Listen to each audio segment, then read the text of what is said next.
தொடக்க நூல் அதிகாரம் 27. ஈசாக்கு முதிர்ந்த வயதை அடைந்தபோது அவர் கண்களின் பார்வை மங்கிப் போயிற்று. அவர் தம் மூத்த மகன் ஏசாவை அழைத்து, என் மகனே என்றார். ஏசா, இதோ வந்துவிட்டேன் என்றான்.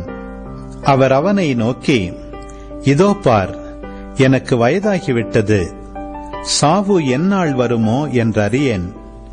இப்பொழுது உன் கருவிகளான வில்லையும் அம்புக்கூட்டையும் எடுத்துக்கொள், காட்டுக்குப் போ, வேட்டையாடி எனக்கு வேட்டை கறி கொண்டு வா. நான் விரும்பும் முறையில் சுவையான உணவு வகைகளை சமைத்து என்னிடம் கொண்டு வா. நான் அவற்றை உண்பேன். நான் சாகும் முன் உனக்கு மனமாற ஆசி வழங்குவேன் என்றார். ஈசாக்கு தம் மகன் ஏசாவிடம் பேசியதை ரெபேக்கா கேட்டுக்கொண்டிருந்தார். வேட்டையாடி வேட்டை கறி கொண்டு வருமாறு ஏசா காட்டிற்கு புறப்பட்டவுடன் அவர் தம் மகன் யாக்கோபை நோக்கி, உன் தந்தை உன் சகோதரன் ஏசாவுக்கு சொன்னது என் காதில் விழுந்தது. அவர் சொன்னது, நீ போய் வேட்டையாடி வேட்டை கறியை சமைத்துக் கொண்டு வா, நான் உண்பேன். நான் சாவதற்கு முன் ஆண்டவர் திருமுன் உனக்கு ஆசி வழங்குவேன். இப்பொழுது என் மகனே, நான் கட்டளையிடுவதை கருத்தாய் கேள். உடனே மந்தைக்கு போ, அங்கிருந்து 2 நல்ல வெள்ளாட்டுக் குட்டிகளை கொண்டு வா. நான் அவற்றை உன் தந்தைக்கு பிடித்தமான முறையில் சுவையான உணவு வகைகளாக சமைத்து தருவேன். நீ அவற்றை உன் தந்தைக்கு உண்ண கொடுத்து அவர் சாவதற்கு முன் அவர் ஆசியை பெற்றுக்கொள் என்றார்.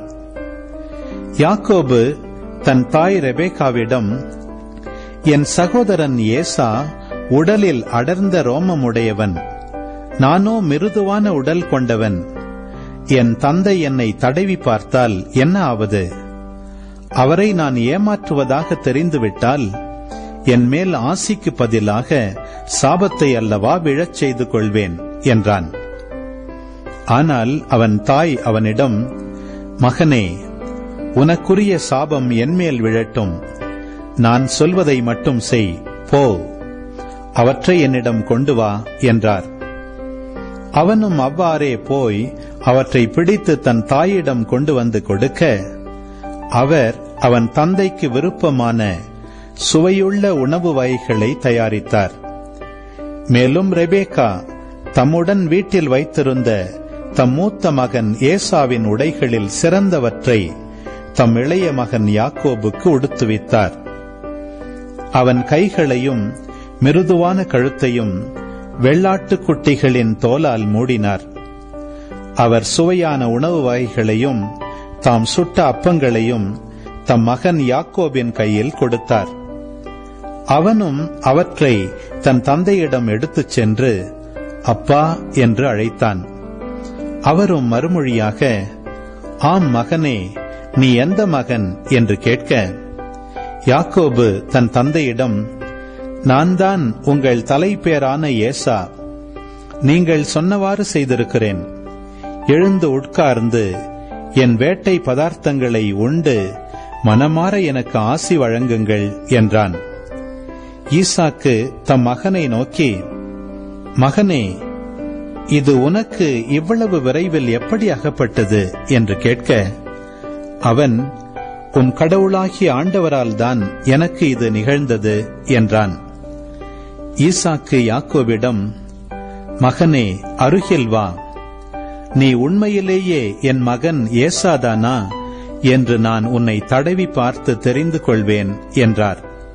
யாக்கோபு தன் தந்தை அருகில் வந்தான். ஈசாக்கு அவனை தடவி பார்த்து, குரல் யாக்கோபின் குரல், ஆனால் கைகளோ ஏசாவின் கைகள் என்றார்.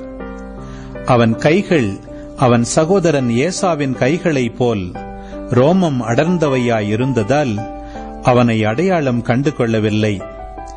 எனவே அவனுக்கு ஆசி வழங்கினார். மீண்டும் அவர், நீ உண்மையிலேயே என் மகன் ஏசாதானா என்று வினவ, அவனும் ஆம் என்றான். அப்பொழுது அவர், மகனே, உண்பதற்கு வேட்டை பதார்த்தங்களை கொண்டு வா, மனமாற நான் உனக்கு ஆசி வழங்குவேன் என்றார்.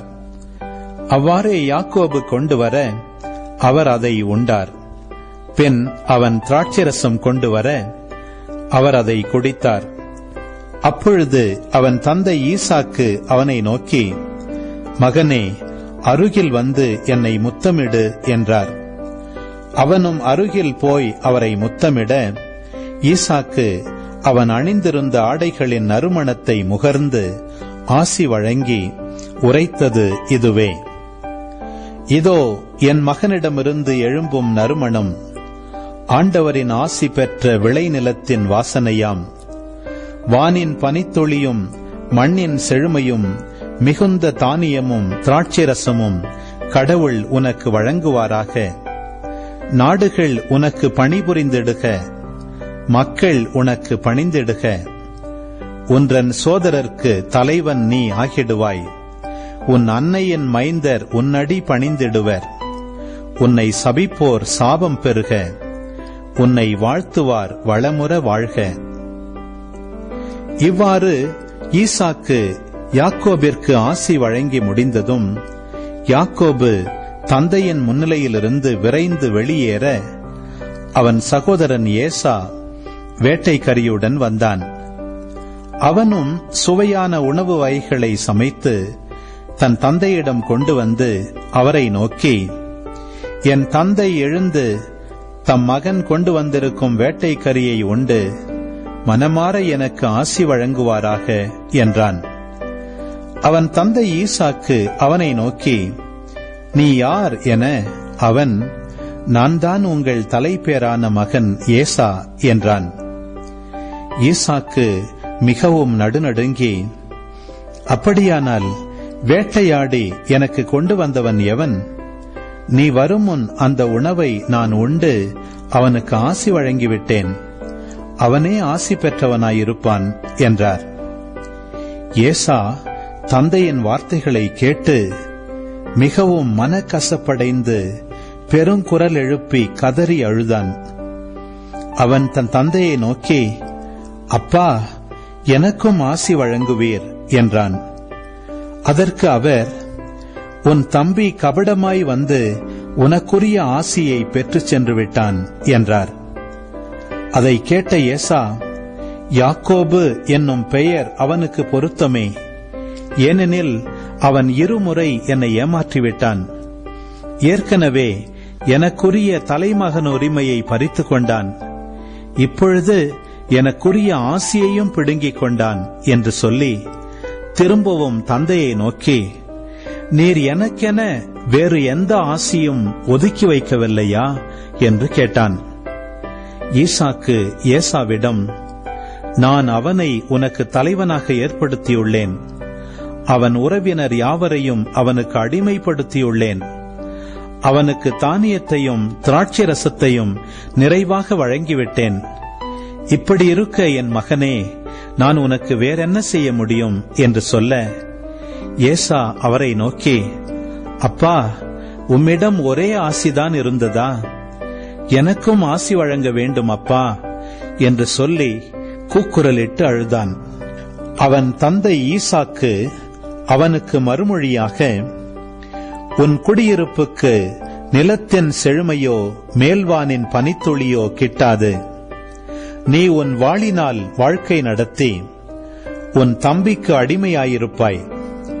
நீ கிளர்ந்து எழும்போது உன் கழுத்தில் அவன் சுமத்திய நுகத்தடியை முறித்து விடுவாய் என்றார். தந்தையிடமிருந்து யாக்கோபு பெற்றிருந்த ஆசியை முன்னிட்டு ஏசா அவன் மீது வர்மம் கொண்டு, என் தந்தைக்காக துக்கம் கொண்டாடும் நாள்கள் நெருங்கிவிட்டன. அதன்பின் என் தம்பி யாக்கோபை கொன்று போடுவேன் என்று தனக்குள் சொல்லிக் கொண்டான்.